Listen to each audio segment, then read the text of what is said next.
ضیاء الحق صاحب 11 سال تک اسلام اسلام اسلام اسلام کو کاٹتے چلے گئے، اس آرڈیننس کو ہاتھ نہیں لگایا، قوانین جو کے تو رہے، یہاں تک کہ انہوں نے فیڈرل شریعت کورٹ قائم کی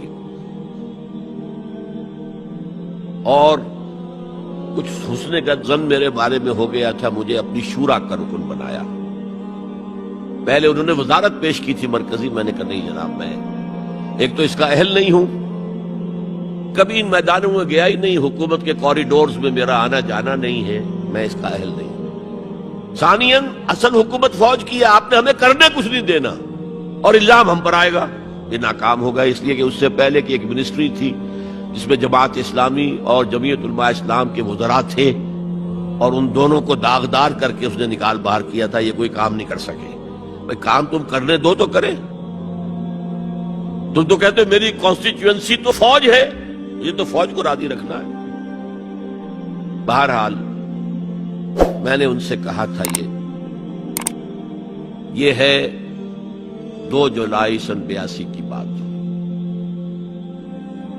میں نے کہا آپ اپنے ماتھے پر کلنک کا ٹیکا لیے پھر رہے ہیں، اور مجھے خیال بھی آیا کہ میں نے یہ کیا کیا، یہ تو میں نے تو محاورہ استعمال کیا تھا، ان کی پیشانی پر محراب تھا۔ میں نے سوچا یہ ناراض ہو نہیں ہوا، وہ اس معاملے میں بہت ٹھنڈے آدمی تھے، بہت متحمل مزاج۔ پہلے کیوں کہہ رہے ہیں آپ یہ؟